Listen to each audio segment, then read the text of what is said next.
All right, here we are. I'm checking my audio quick. Okay, should be good. And we're gonna wrap this up. We're gonna finish it up. A little intro stuff, or just random things that I want to talk about. I was just running one of my kids around to their various activities, and this is concurrently happening. But Jonathan Peugeot, all the way. By the way, nice cardigan, nice sweater, my friend. He has, isn't that it's Peugeot? He's currently live streaming with, or premiering. It's not live, with Father Josiah Trinum. Look at that, the Trinum train. Here's Peugeot's. Can you see it? Peugeot's sweater. Peugeot does not have nearly the same kind of active live commentary participation that TLC has. It's just such an interesting thing. What up? Do I know you? From whom all blessings flow? Hi. Jeffrey is here. Reina's United. Buenos hola. Buenos hala. So, yeah, I don't know. Jonathan did ask him, one of the questions I had is like, are you going to talk about the ortho-bro phenomenon? And essentially that you're getting, in America's culturally Protestant. And so you're getting all these Protestant converts to Orthodoxy. And then how is that going to affect Orthodoxy? It's very related to this comment that I had on, I left a comment on PVK's, I think it's a members only video. It's so stories convey info that can't be conveyed by other means. So it's a, what is it? It's on, Jordan Peterson is talking with Michaela. I think it's on Michaela's channel or something. At the very end, he gave me a shout out, which was nice, and talking about me doing live streams on this conversation and Universalism. And he was even tying it into CRC stuff and debates within the church and same-sex issues and schisms. And a lot of, I think it is interesting, is that Sam Tiedemann, my boy Sam, said once in relation to all that a lot of anxiety, and you could say scarcity mindset versus abundance mindset, which is they didn't understand about the loaves and the fishes, that verse from the New Testament. I think that's an old video that we talk about a lot. I think it's on Grill Country, and that's a Nate-ism. And Nate, good for you. Oh, what up, dude? Okay. Michigan man Sam, what up? And Danielle, what up? Or Daniel, sorry, not Danielle. But it's scarcity versus abundance. And I think ultimately universalism, universal reconciliation, apokatastasis, God being all in all, and God reconciling all things to himself. I think if you don't believe that, you're ultimately going to have conflict, irresolvable conflict. And Dylan Moran, war is the inability to have conflict, which is such a great quote. War is the inability to have conflict. Divorce is the inability to have conflict. And communion is being, and if you are unable to live with others and have unity and multiplicity that are different than you are, that maybe have different ideas than you are, that have, like, if your value isn't love, the only rule is love, which is Jordan Daniel Wood has been talking about this. If that's not true, you will divide. And I think it's possible to have distinction without division. And but I think if you don't have faith in that ultimate reconciliation, and that the God of the earth won't do right, and that may be outside my current ability to understand and comprehend, you're gonna, out of a fear-based scarcity thing, you're gonna have war. You're gonna fight with people. It's gonna be ugly. So that Jordan Peterson conversation with Michaela, though, he does talk a lot about, I think this is the So at the very end of it, at like around 49:30, he talks about universalism and time, and that's something Stephen D20 plug has been talking a lot about lately, with talking about quantum mechanics and superpositioning and stuff like that. So check out his channel, Stephen D20, if you want to talk about some of that much more technical physics kind of stuff. And then Jordan Peterson talked about narrative in there. I want to say this before I get into it. Sorry, this is just, I'm doing a little Luke thing before we get back into the video, the end of the video, but we only have 10 minutes of it. So at 2550 of the PBK members only video, his last one, what's the title of this bad boy?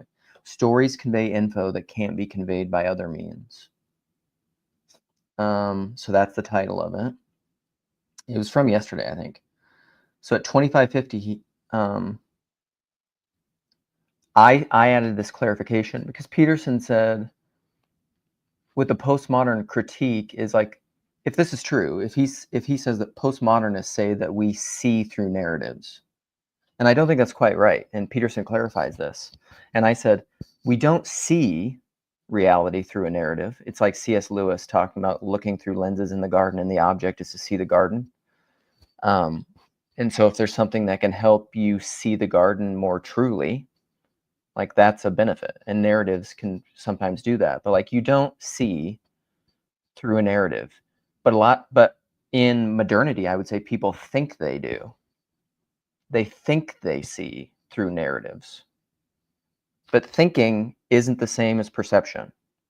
Thinking and perception are related, but they are not one-to-one, which is why, and so I said this, and I think this is right. I think this is totally right. So I said, this is why phenomenology, raw phenomenology, raw experience, raw perception, and experience per se, in and of themselves, must always trump ideology. Your confession, your narrative, your propositional stating of what a thing is, all models are false, some are useful. Your understanding, your narrative, your explanation of a thing, the model, the map and the territory, your map of a thing is not the territory. All models are false, some are useful. Ideology is when you absolutize your map. And that's, the right brain has to stay the master. You have to stay open to the thing outside the truth outside the truth that you currently apprehend. God is that which lies forever just beyond the limits of what we already seem to know. Clemside. All right, and then this is the last thing, and then we'll get to the video. Sorry, people, 8 minutes of this. And then right after that, at 2556, Jordan just says this example. He's like, this is what people say, there's nothing but the text. There's nothing but the text.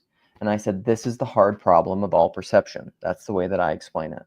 Rooting one's reality in a text is idolatry. And this is what T. Grove tries to do all the time. This is what everybody, like, people that are just like, I believe the Bible, I believe the Bible, I believe the Bible. That there's a thing behind the thing behind the thing. The hard problem of all perception. The perceiver. You're not dealing with the perceiver. You're essentially like a materialist or a physicalist who doesn't know he's a physicalist. You're an objectivist. You just objectify ideas. It's substance ontology versus relational ontology. And if you can't understand what I'm saying to you, I don't know how to break it down more than that.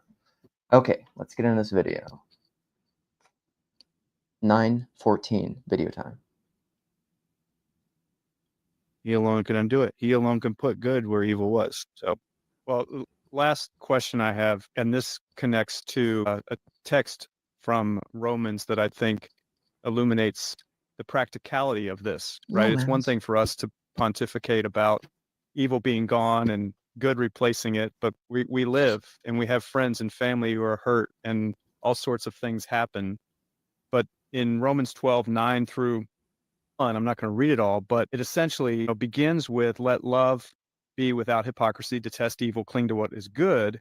And it goes through a whole host of things that we're supposed to do: to not repay anyone for evil, give careful thought to do what is honorable in everyone's eyes, live peaceably with everyone as much as lies in you. And at the very end, right, it says, if your enemy is hungry, feed him; thirsty, give him something to drink.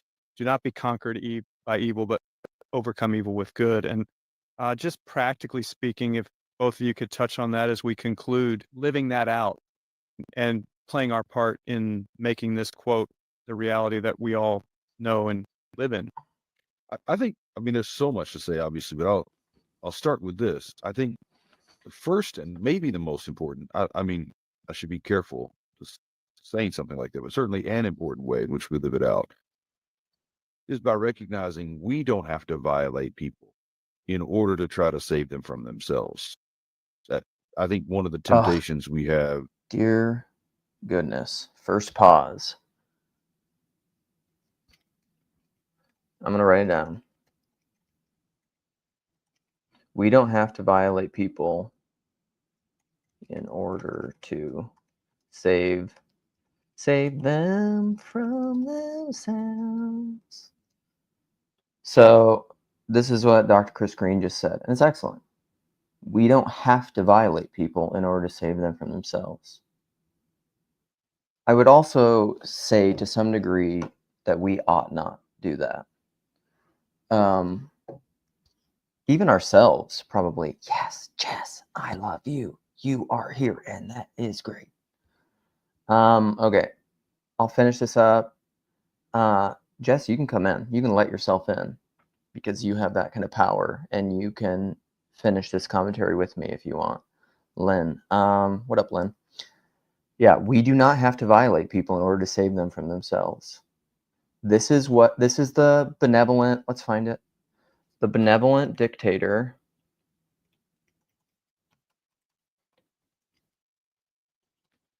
Isn't it, Lewis? Benevolent dictator? Yes, let's find it. Let's share this. Let's share another screen. Stop screen, present, share screen. Let's go here. Just do it. Share it. Okay.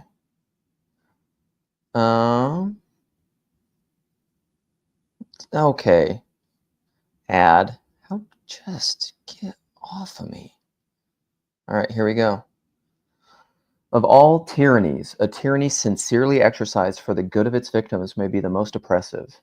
It would be better to live under robber barons than under omnipotent moral busybodies. The robber baron's cruelty may sometimes sleep. His cupidity may at some point be satiated. But those who torment us for our own good will torment us without end, for they do so with the approval of their own conscience. Yeah, it's a wicked thing. It's a wicked thing that isn't. It's the road of.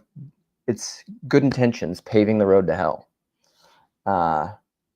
Yeah, it's bad news, but like we do not need to violate people in order to save them from themselves. Great quote. Okay, let's onward. Let's go back. No, wrong. Share screen. My eyes with this camera look freaky when I'm looking around at things. Many of us have is this: we can get panicked about what's happening with someone and think that requires us to say damaging words, to handle people, to try to save them. Like if I believe ultimately, again, I'm not talking about what's in my head, but what's settled into my deep spirit is that God really isn't good or really isn't capable, then at some point when I'm faced with someone I love or my own failings, me seeming final, I'm going to get desperate. I'm going to reach for ways of trying to save them because God won't, right? And I think we do so much damage to people because we don't trust God with them ultimately. I was saying the other day to someone just kind of offhandedly, like what makes the saints is they let God be God and they let the neighbor be the neighbor. Saints, let God be God and let the neighbor be the neighbor. I can have this tendency because like I can do this for people who don't agree with me on this point, which I think is big. like on these issues, I think are huge. I think they're really important. And I can be a hypocrite when I don't let God be God and I don't let my neighbors be my neighbors. Because I can just be like, if you don't get this, you know, I can start catastrophizing and just be like, there's going to be wars, there's going to be divisions, there's going to be pain. And I don't want that. And I think I'm right about that. This is the problem with thinking you're right about things. It's you can try to impose that on other people. And we don't have to violate people in order to save them from themselves.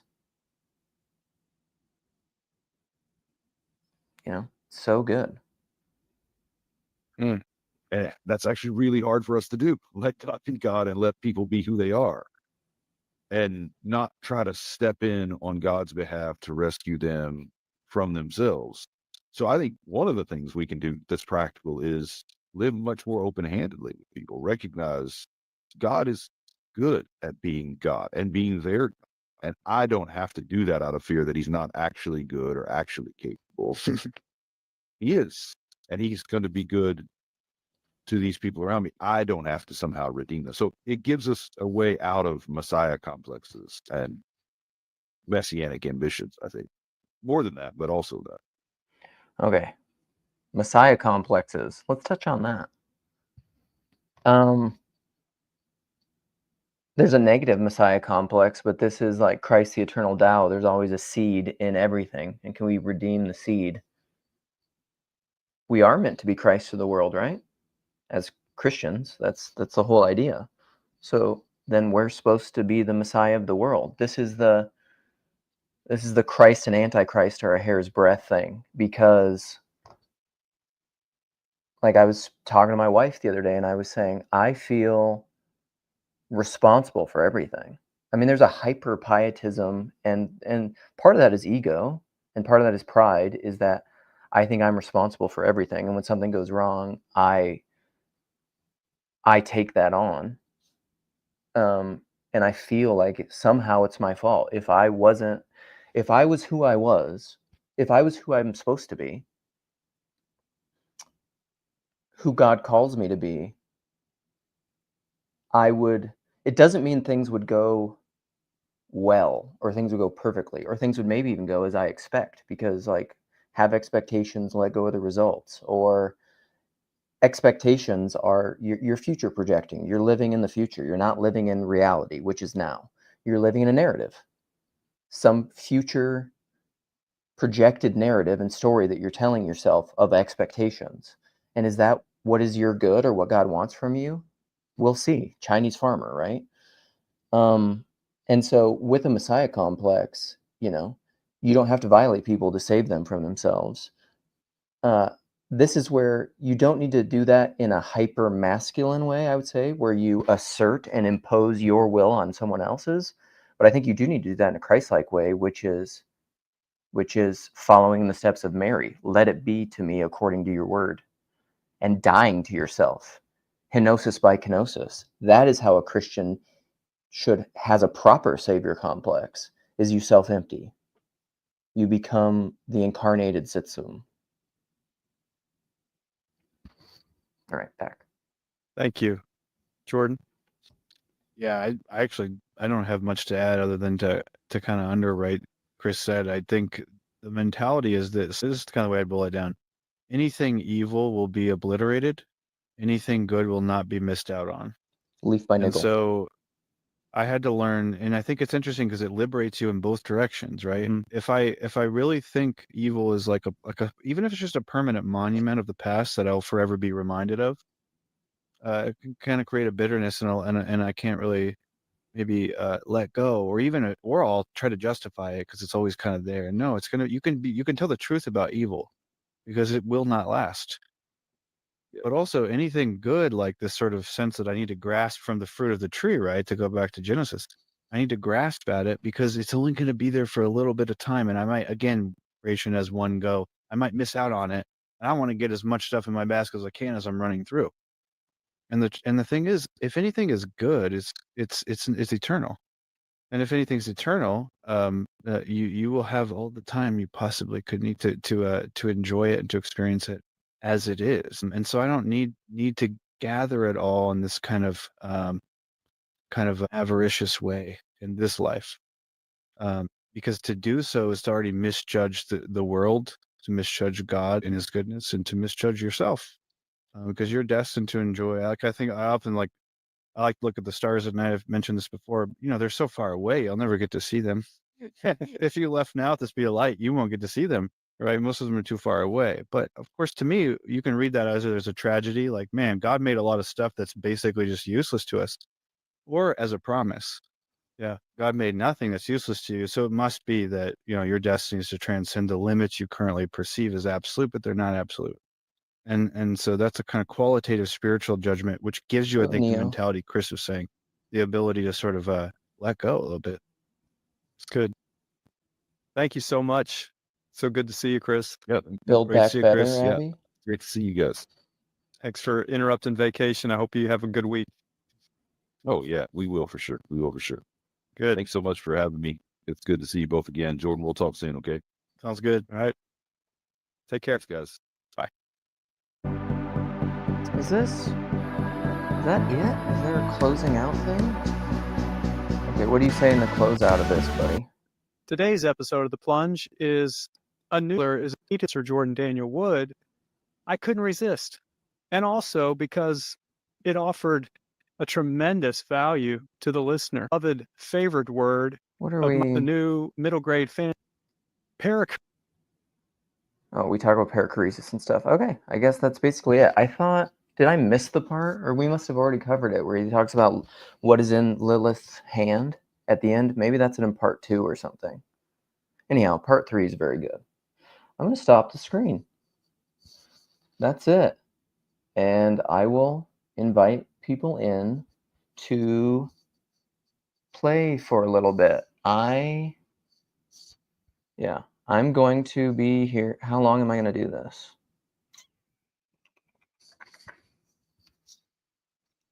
What else do I have to do? What am I not thinking about? I'm going to do this for a half hour.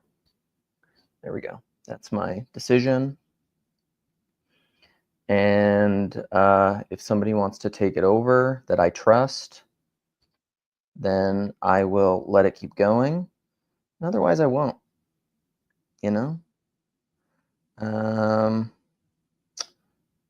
Okay. Let's see. What was I going to do? Pin it to my channel.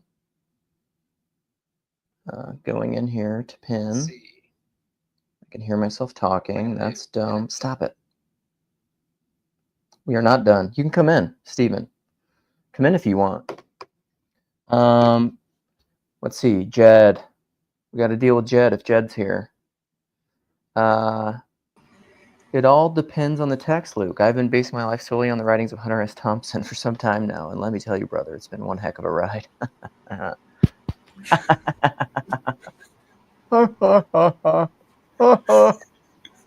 It's like Terrence and Phillip from South Park. Hey, buddy. What's up, Luke? Hey, buddy. Is that true? Has Jed really been basing his life on Hunter S. Thompson? I think he kind of was until he got sober.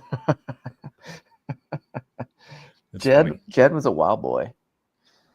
Was I talking about Mary as the first uncreated wisdom? Not exactly. But I'd have to think about that. I think I'm okay with that. Oh yeah.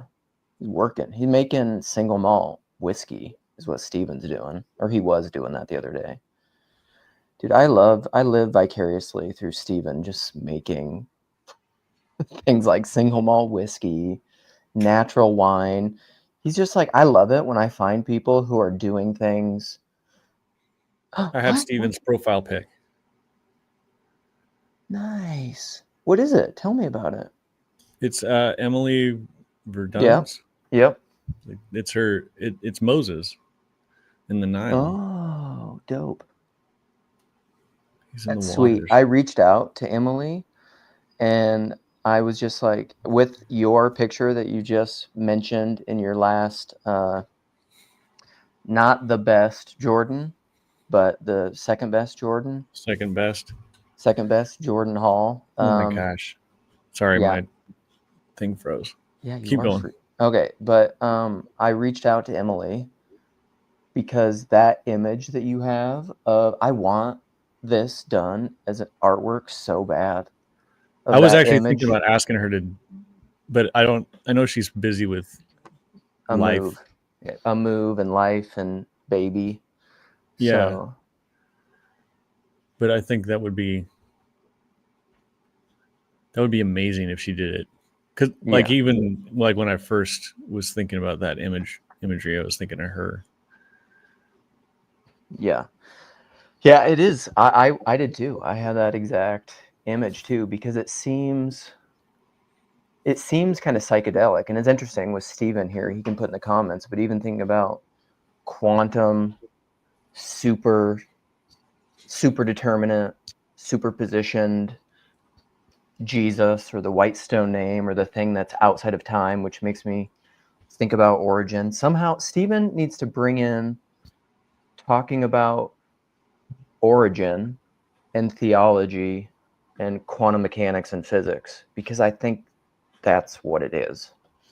But anyhow, Mudhut's image and the way that she thinks kind of psychedelically and draws, with that image of Jesus walking on the water with Leviathan being the waves and meeting each footstep. The way that you were talking about that with Jordan, actually with Job, you were reaching and you were processing out loud. I don't think you were quite there, but like Job being the mirror image underwater, and thinking about mirrors, thinking about like George MacDonald, fairy stories, mirrors, we are the image of God, all that stuff, and Job being the submerged reality, mirroring Jesus on top of the water, drowning.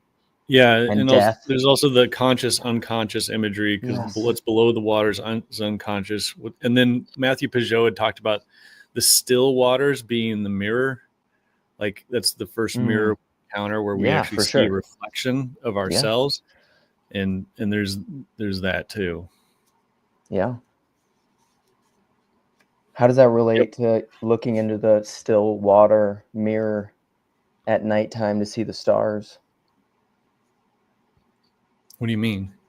'Cause that's what ancient astronomers used to do, is they would look into a pool of water to reflect the stars, so they weren't like craning really? up all the time. I didn't know that. Yeah. That's cool. It is kind of cool. I feel like there's meaning in it somehow. Tell me about it. Do you want to talk about that image of Lilith? Did you already talk about that one with her hand? Oh, well, that's what I was just trying to remember, because Jordan explicitly talks about it at some point in this series, but I don't think it was in this one, because I don't remember going through that in my rewatch commentary of it. Well, because it's like the culmination of the book. It's one of the high points of the book towards the end, but it's like the perfect image of mercy, justice, punishment, grace, forgiveness, all in one.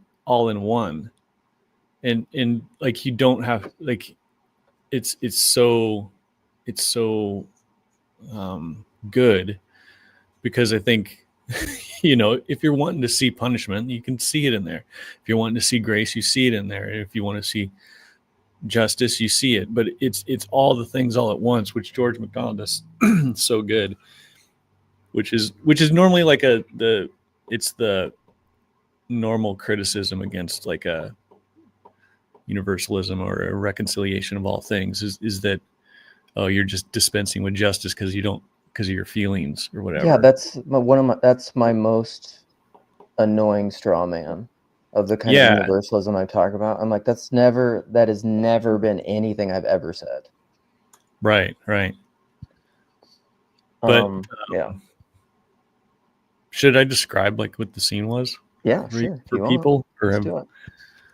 Because Lilith towards the end, like the whole book is sort of leading towards the main character, Mr. Vane.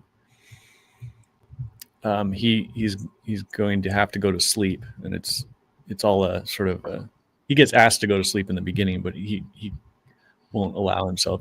He's got stuff to do.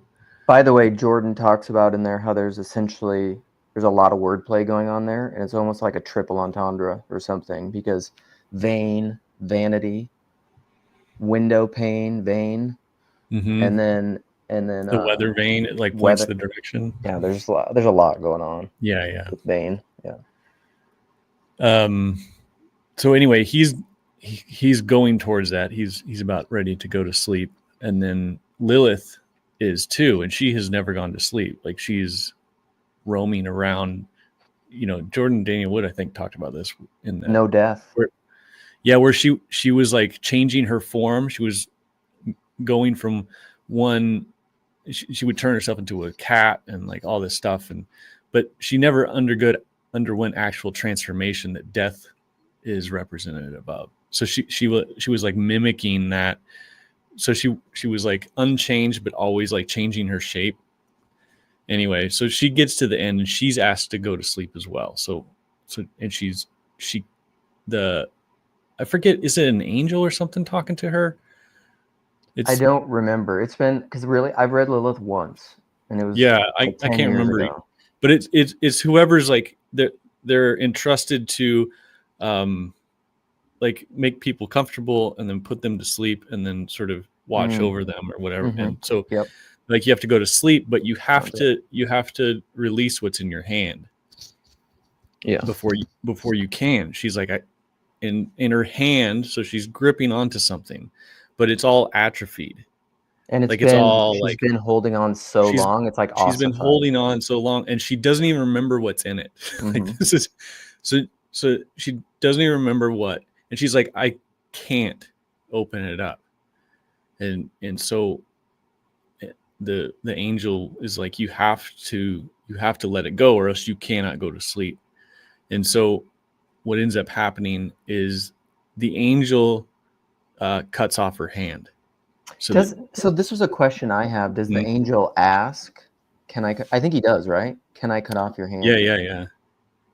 Because again, You have to won't, willingly. yes, he won't cut it off without her permission. You know, you don't have to, it's that Chris Green quote. You don't have to violate someone else to save them. Yeah, he And- doesn't and like. G- And God He doesn't like won't. just take out a sword and Right. lop it off. Because that was Yeah, my question in talking about Lilith and her hand. Because that's what I was trying to remember. So this is good, Mhm. because I was like, is that an overpowering her agency? No, it's not. It's a mercy. Yeah, I think if I remember correctly, the angel suggests it, and then she consents to it Right. because she has been talking. I think I remember her like talking about how she's so tired. Like she's been. Yeah. She's at the reached end of rock herself. bottom. She's reached Yeah, rock bottom, and she's like, completely. I'm tired. Completely. And so she's ready to sleep, but the angel will not allow her to sleep as long as she's holding on to this thing, whatever it is. We don't ever find out, which is great.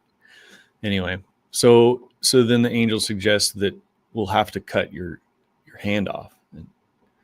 And, she says, okay. And then so cuts off her hand. And then she is allowed to go to sleep. But that image of the hand being cut off, you know, this is what I'm talking about when I'm talking about, is that justice? Mhm. Yes. Is it mercy? Yes. Yeah. Is it a punishment, a repayment? If you want to frame it that way, you can see it however you want to see it. Is it painful? Yes. Is it also a relief? Yes. And so it's like, it's just, it's one of, you know, that's one of those images in that book that makes that book so good.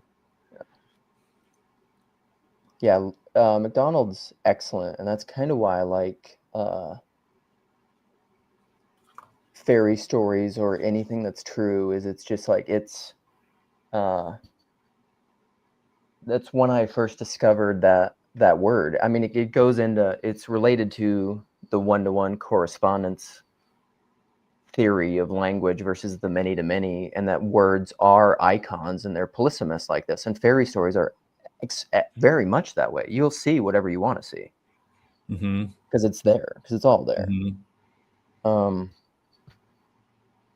She had the girl dead. Mercy over sacrifice. Yeah, Yeah, it's and, go. and the idea that, you know, it's not arbitrary that you can't go to sleep as long as you're grasping onto something. There seems to be like an allusion to something like the sin committed at the beginning of history or something like that, that's still being, why is my camera like cutting off? Anyway, that's still being like held You're supposed to do onto. it. My hand is atrophied. And that also, like in your own life, in order to, like, God will ask you to let things go. And sometimes we can, sometimes he asks us to and we're able to, but there's other times we can't let go, and he's got to cut something off, you know. And it's the grasping is like a sense of control, or it's a sense of thinking I have some kind of grasp on it, when you have to. And the letting go is a trusting. Mm-hmm. It's a giving up, and allowing God to do with you what he wills. And, you know, if you're afraid of God, you will be terrified. But even if you're not, like, it's still a, you know, when you let go and trust and all that stuff, it's still, you really have to trust God. It's not like some sort of airy fairy belief. Like, you, at some point you do let go, and you really have to trust. Well, and sleep is such a perfect illustration for that, because I mean, you could talk about it in Lilith, which is, you know, that's obviously going on, is you have to let go to sleep. But you could think of that with anything. If your mind is just rolling when you lay in bed at night, you can't go to sleep. You got to let that go, or you'll not be able to go to sleep. You have to let all sorts of things go, or else you can't sleep. But it's also with death. The mercy of death is that it's almost like at some point, I don't know, I think it's probably true, even though it's beyond your conscious volitional will, that like you acquiesce to your own death. You can see that even in old people sometimes when they just let go, when they're like, I'm ready, like I'm going to go. And that's a willfully giving yourself up to something that requires faith, because otherwise you're going to hold on. You're going to hold on and you won't be able to sleep. But in sleep is the seed going into the earth. Unless the seed falls to the earth, it cannot be reborn. It cannot bring forth much fruit. And all of us have to do that. And Christ universalized the way to salvation when he overcame death. But he really went through it. This is a point I love to emphasize. And what I said in the last one is that I think even Jesus went through that. He wasn't like a rationalist utilitarian, because otherwise it would be mammon and it wouldn't be faith. And he would just be like, well, I'm going to God, but then God the Father's going to resurrect me. And then, like, that's not the way it works, because that's calculus. That's analysis. That's not trust. I don't know that I can do. I'll have to go back and do the other videos, because I went through this one fully. Mark, a few more live streams to watch that video. You could just watch the video instead of watching the live streams. Also, if you watch these live streams, you did watch the video, because I went through the whole thing. Neil, what up? You want to push back on my universalism? I haven't watched the last two. You put out too much content over the last 4 days. I got through your first one, which was not about this, but I mainly just wanted to come and say hi. The first live stream? Wasn't I doing a commentary watch thing? Yeah, so you did 4 in a row. The first one was not on Chris Green and this. So I got through that first one. And then you did the next 3, which are, yeah. Hey, Jess. Hey, Neil. Can I read something to you? This is more intended for Jess, but okay. This is from my journal. This is back in March 17th, 2019. This is about Answer to Job from Carl Jung. The tone mood of the first half of the work is very different than the second half. The first half is written almost like Sam Harris as a religious dogma critic, not a psychologist. Jung positions himself as judge over both Job and God. It seems so different than Jung's other work, a much, much shallower assessment. I can only conclude that Jung deliberately intends to provoke. The whole point of this story, and Jung knows this, is to push man to his absolute limit. The darkest story creates the greatest hero. In the story, even man's God is dark and evil, and yet the true divine spark, the ideal, remains alive in man. It's a showcase of the dichotomy between God the Father and God the Son, the reconciliation of opposites through Job. Job is a precursor to Christ. He is even, in essence, reborn at the end of the tale. I would go further to say that it is even necessary for God to act in a seemingly evil, despicable manner in order for man to ascend to the opportunity for heroism. And this is what Jung goes into in the later chapters with the ascendancy of Christ. But he also talks about the shadow of a people that remains, the shadow that shows itself with full force in Revelation. Let's see. You want me to keep going? I've got a little bit more. Yeah, keep going. Okay. I think in writing Answer to Job, as he did, Jung deliberately intended to provoke, but also to make a point.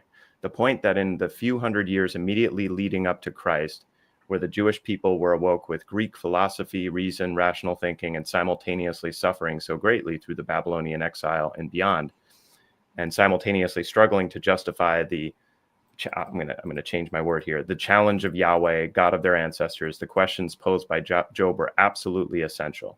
Their God was still the tempestuous God of the earlier works of the Old Testament. And where does that put man? In essence, it creates the perfect dichotomy of extremes. And Jung does this as well in order to showcase the necessity of the remainder of the Bible. And in his case, as a parallel, the second half of Answer to Job. In doing this, Jung, as one of his final works, aims to become a prophet. He knows this in his act. He also knows the danger of a book like this, but he sees it as necessary. At the end of his long life, he plays one of his last cards. He knows it's a costly one. It's controversial, so it messes up his academic legacy considerably. It could be egocentric, which undoubtedly Jung is thinking about, but that's not primarily what he's thinking about. He's resting on a firm foundation. He describes the current time as the final phase of the Christian Aion.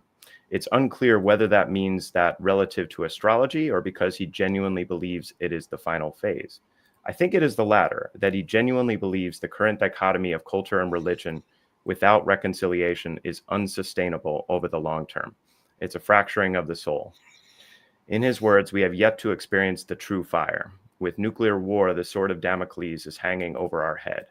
But the problem is much deeper. It's in the spirit, the essence of humankind. We have lost that spirit, or rather we continue to lose it. And perhaps Jung knows that we need to go all the way down into the depths, rock bottom, before we can rise out of it again. Perhaps the temporary descents of World War I, World War II, the Holocaust, the Soviet Union, Gulag, etc., are simply that.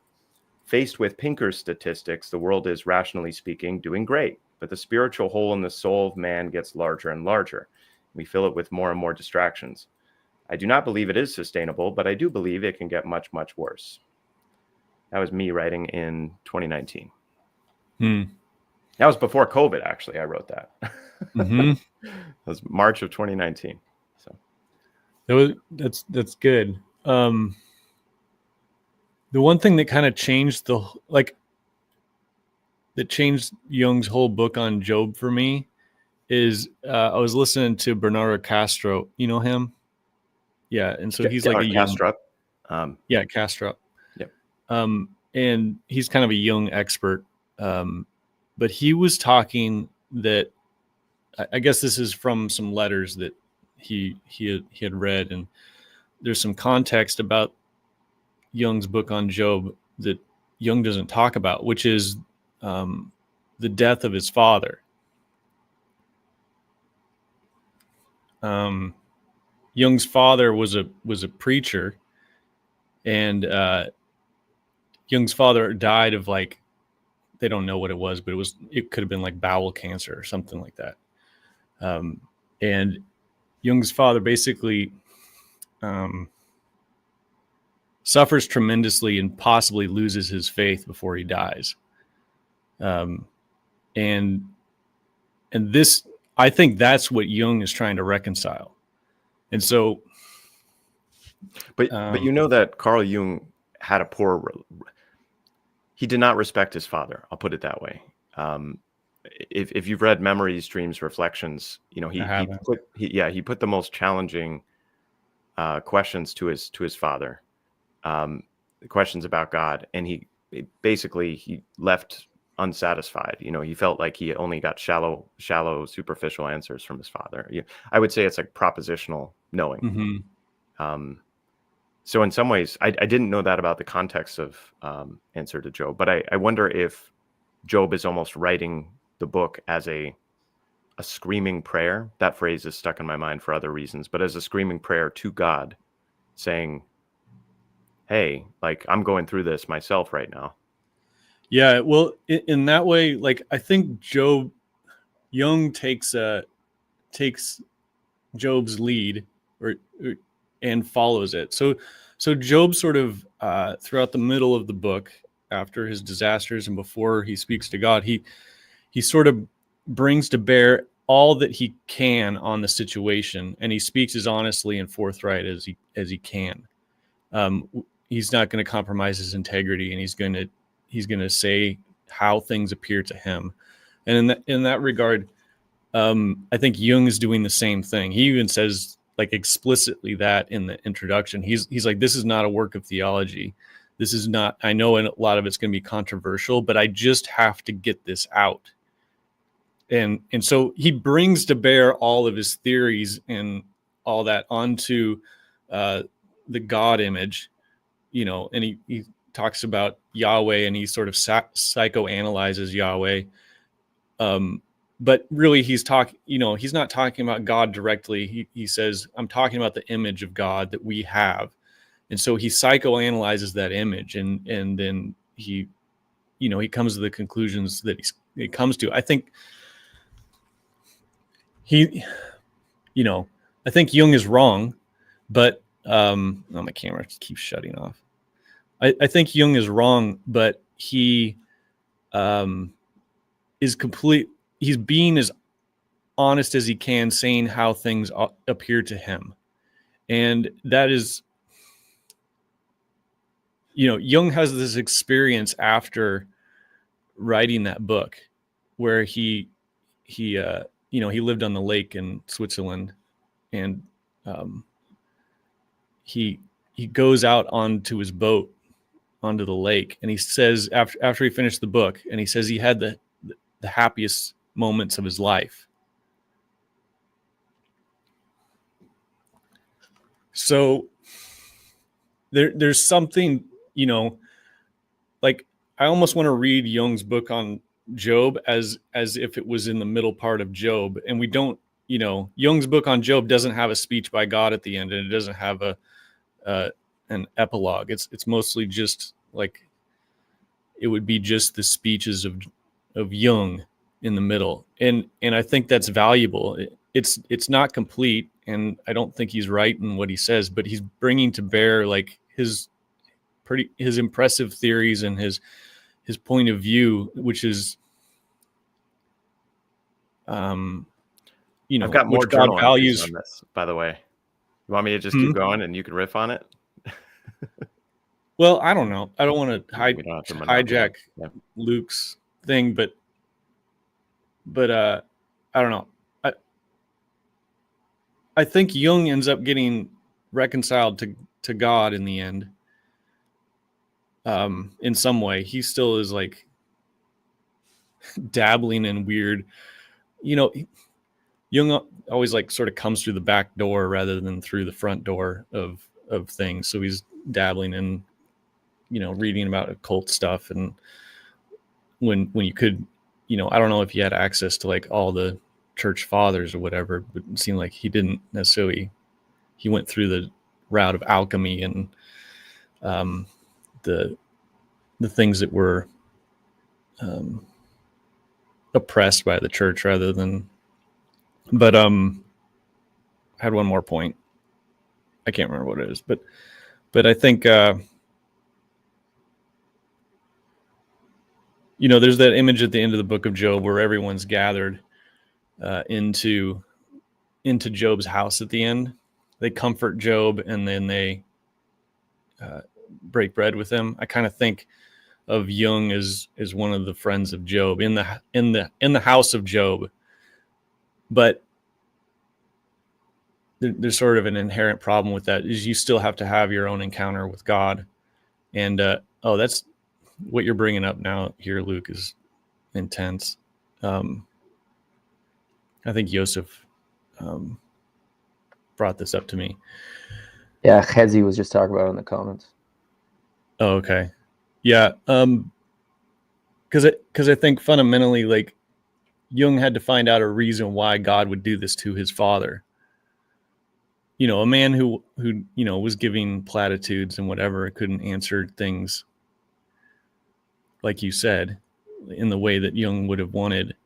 And then he suffers and sort of has this sort of painful, brutal death, and even sort of the loss of his own faith. And Jung has to be like, why would you do that, God? And the conclusion Jung comes to in the book is that God uses man, not he uses man, but man helps God become conscious. And I think that idea right there redeems both God and his father for him. So that's how I see that whole book right now.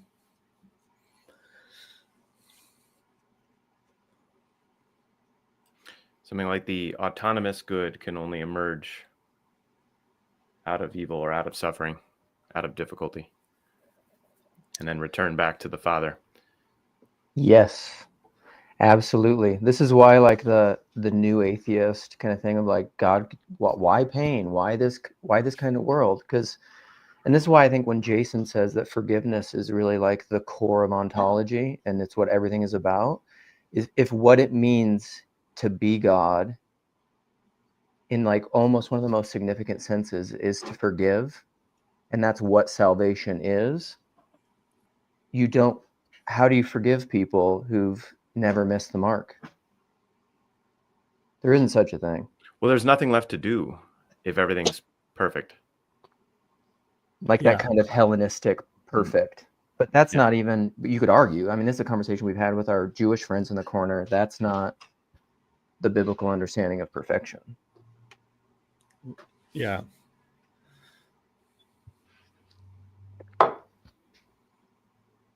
Let me just provoke. I'll read one thing. It's just a line I'm quoting. This is a apocryphal insertion at page 72 of Answer Job. Sorry. It's from James the Apocryphal New Testament, page 33. Man, if indeed thou knowest what thou doest, man, if indeed thou knowest what thou doest, thou art blessed. But if thou knowest not, thou art cursed and a transgressor of the law. So my quick commentary on this is, when I read this, it struck me like a lightning bolt. It is the ultimate judgment of individuation, that one is ultimately judged by one's own God, and through God, the ideal, the entirety of self is judged. So I when I wrote this, I was in a much more, I'll frame it in nice terms. I was just in a much more mystical frame of thought, mind than I am today. Mm-hmm. So I was deep into Jung, and I would say as Christ has increased in me, Jung has diminished. But still, it's compelling. Go ahead. Mm-hmm. Well, yeah, he also makes the point that Christ comes on the scene, and it is like where Job is sort of unconscious of what is happening to him. Like, he's not aware of like the meeting of Satan and God in heaven, or anything that God said, or anything behind the scenes. Like, he's completely unaware of what's happening, why this is happening, what's this leading to, for what reasons. And then Christ in the Gospels, especially like in the Gospel of John, is very conscious of what is happening and what he's going to have to do. And in any way, like Jung makes the point that Christ is calling everyone to consciousness. And so he even says, I forget what the line exactly is, but it's something like, Christ isn't coming to lay down a moral law. He's there to make it. He's there to call everyone to consciousness, and to the degree that you remain asleep is where he's finding you at fault. And I think he's I Yeah, think go that's ahead. something like the flatten the hills, like make straight the paths of the Lord, flatten the hills, and raise the valleys. Because that's the reading within the Catholic. I forget what it's good, but within the Catholic reading for this upcoming Sunday, that's the reading, and it's in the Old Testament and the New. But I was thinking about that in terms of, basically the poor and the lowly and those with nothing are being raised up to kind of flatten, and those on a hierarchy, those in positions of power are being flattened because Jesus is the way and the truth and the life.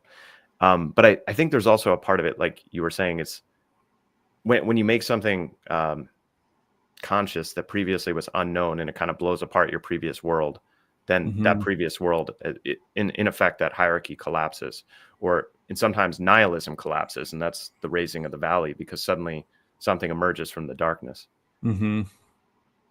Yeah, I think that's a good way to put it. I think ultimately, like what Jung is talking about, about the God image is just about God's revelation to us through history, and like it just takes time for us to learn these things. And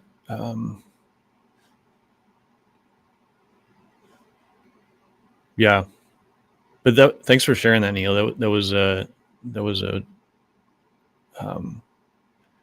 really good reflection on Jung's stuff. I'm trying to get a video put together about that, so I'm like outlining the whole book, and it's a wild book because he doesn't hold anything back, and it's not like super technical, or he brings to bear all his theories, but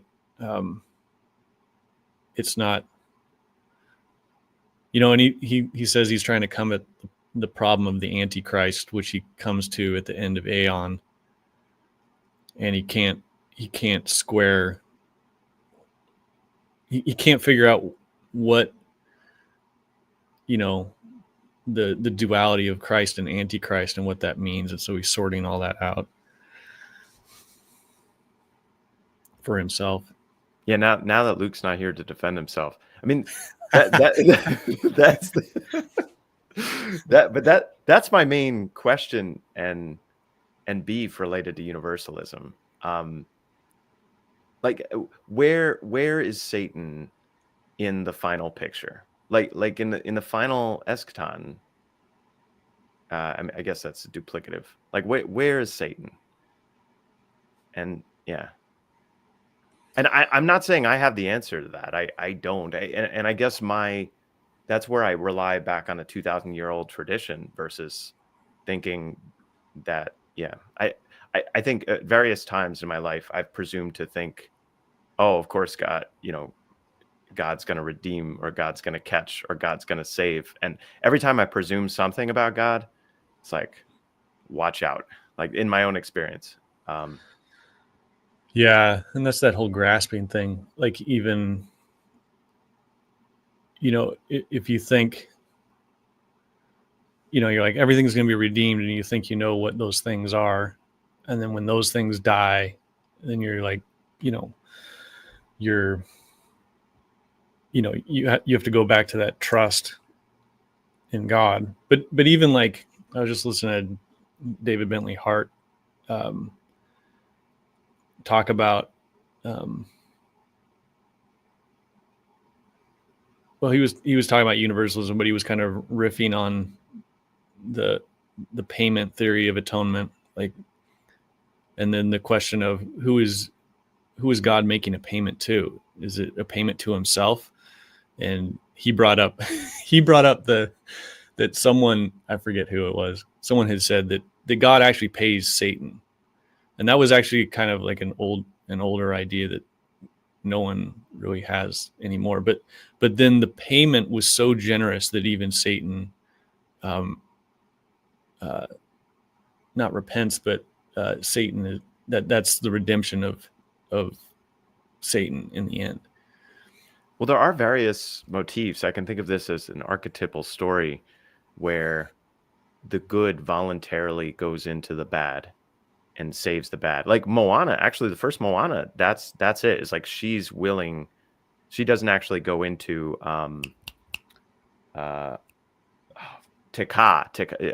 yeah, she doesn't actually get eaten by the monster, but she's willing. Mhm. There is a Fern Gully, The Last Rainforest. I don't know if you've ever seen that. That's a long time It was ago. so long ago. Yeah. No, but that just popped in my head because like the way they stopped the spoilers, everyone. Yeah, if you go, Fern Gully spoilers. The way they stop the evil thing is that like it eats the good as a seed, and then it becomes the evil thing becomes the substrate by which the seed is able to sprout and grow. And yeah, it's interesting. Yeah, for me, this kind of grounds out into the image of the tohu wabohu, because it's the primordial chaos, and that's sort of like, all right, there's the potential that there's the ground for all evil, and then God implants the word, the seed there, and then all of creation emerges from there. But that whole thing, it actually redeems the tohu, whatever the word is, the formless void, and all of a sudden the formless void then is revealed to be Sophia and wisdom, and then Sherry was reading something and had this excellent line that it was like talking from the perspective of Sophia, and was saying like, if Christ didn't come and do what he did, all mankind would have thought me as evil. You look at nature and it's red in tooth and claw. Man dies to redeem God. Now we're straying.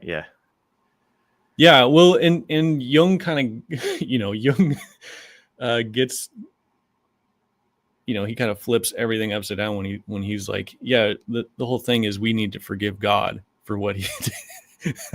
Well, actually, the very first live stream I had with Luke, I think I made the point that all of forgiveness is actually forgiveness of God. That's because all of forgiveness is that which is outside of me.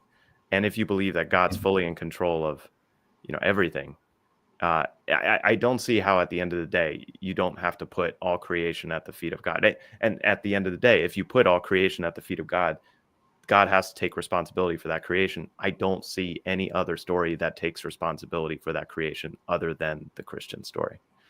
Yeah. I mean, yeah, I think so.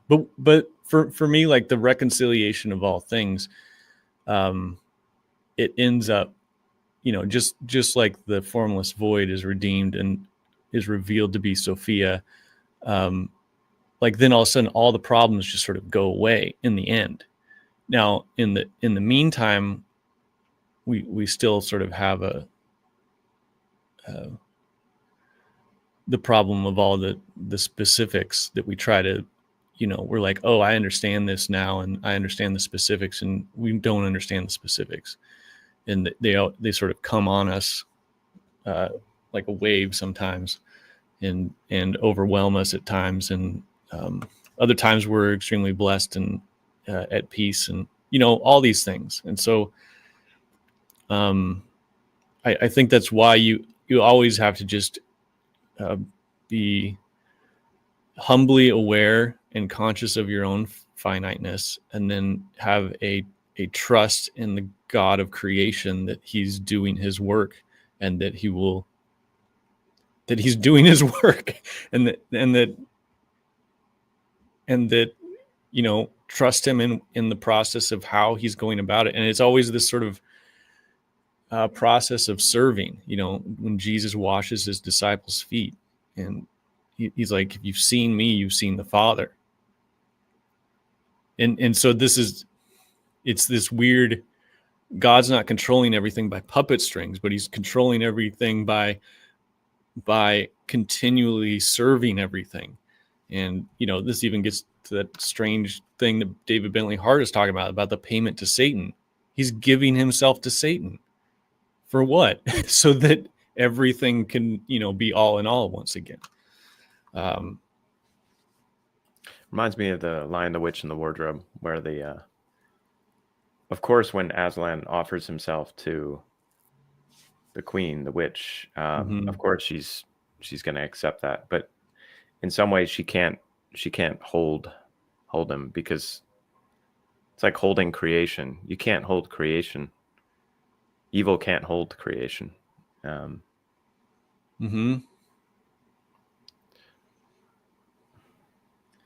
Yeah, I think I also heard that one way to view creation was that I think it was the author of Ethics of Beauty. What was his name? Dr. Petitsis. He said that in the beginning, God revealed himself. He unveiled himself before non-being, and non-being repented and became creation. Non-being repented of its non-being and became something, because it was entranced by the beauty of God. And these sort of images like help. I don't know. I just find them so helpful in like getting a sense of like who God is and how we can trust him. Or it's not that he lays out a plan and to us like as if we could understand it, but he does make it understandable to us through like a sense of awe and wonder and beauty. Like that is understandable to us in that degree. We can't understand all the specifics and the causality of everything. We don't get to understand it in that way, but he does make it understandable to us that he is trustworthy. Let me. I'm curious of, I don't know much about the Jewish conception of either evil or, let's say, and eschatology of Judaism. Well, like what does the kingdom of God look like?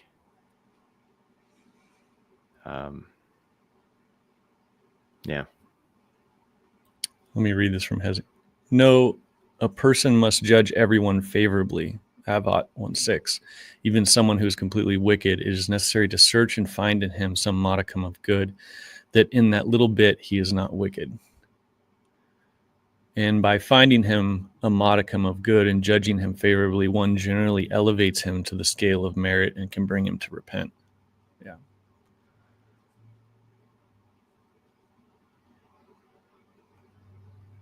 Like Moses says, he's seen God's face as you see your fellow man.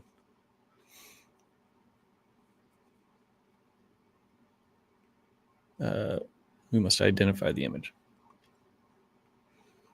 Tayo says, I need to do a Jess deep dive. Bros often saying things that sound profound, but I can't. Maybe it's just a bunch of BS. I don't even know. Well, I see one of your superpowers, Jess, is your humility. And so I think you do things with boys. See, you'll deny your humility. It's great. Yeah. As a humble person like me should.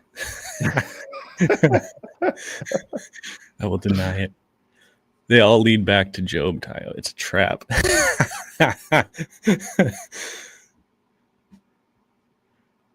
Or it's a tarp.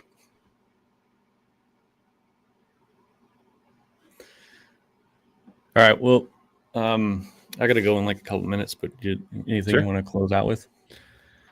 No, I think I want to get Jonathan Demir to read more of I don't know who. And you don't know Jonathan Demir? He just had a conversation with Grim Grizz. And Jonathan Demir, I think, is the master of clipping things from the TLC and the broader. I would say he is. So if you have a spectrum of TLC where Grail Country is very much on the mystical side of TLC. So Grail Country is like here, and Jonathan Demir is out here. So he's further. but he's very much in TLC, and he's very good at clipping ideas from various mystical thinkers together and merging them with TLC discussions. And I don't know, and he's young, you know, he's a younger guy. I don't know how much Jung he's actually read, but I think Answer to Job might be a good one for him. Yeah. Anyway, so check out the Grim Grizz Jonathan Demir conversation. That it's like the latest. But it's if you look up John, well, I'll type it out. It's yeah. Anyway. Yeah, I really like Jung's book on Job, and thanks for bringing it up, because I'm kind of going through it, and it's nice to talk about it. Yeah, I read a lot of Jung, and that was about 6-7 years ago when I was really going through my toughest time, and Jung helped me tremendously. So, yeah. But I also felt during that time that I was more creative than I had ever been in my life, including now. So I think Jung was directly tied to that necessary creative thinking. Yeah,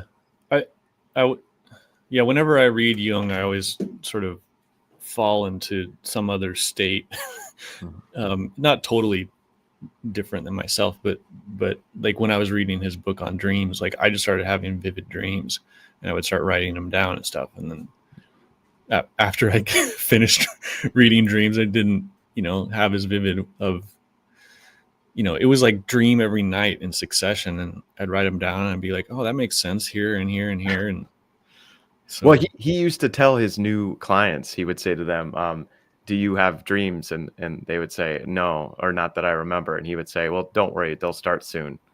And I'm serious. Like just by engaging with Carl Jung, they would start. Yeah. Carl Jung sort of had a sense of something else that was real. I just wish he had more access or more interest in the the mystical early Christian fathers, because it seems like he just sort of went down the alchemy route, and it seemed like he was able to decipher some truth here and there, but I also feel like he also kind of didn't, I think most when he went into the hospitals and started just talking to the schizophrenics and taking them seriously, and then discovering the patterns, I think that was amazing. And what a and I think without that, his study of all the other stuff doesn't really matter. I don't think it would have made him into who he was. I think it was him taking seriously the human psyche and looking into these deeper things and actually listening to schizophrenics and noticing things that and that's a very humble and sort of Christian endeavor, that whole early part of his career. And then and also Peterson talks about how he kind of goes a little bit wrong because he has so many wealthy clients that his theories start taking shape around what their problems are, and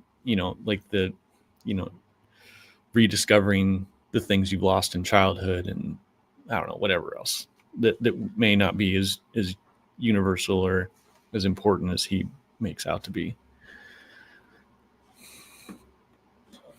All right, well, I'm going to close it up. Pleasure talking. Yeah, it was good talking to you, Neil. I hope to do it again. Yeah, me too. All right. Talk to you soon. Bye. Bye.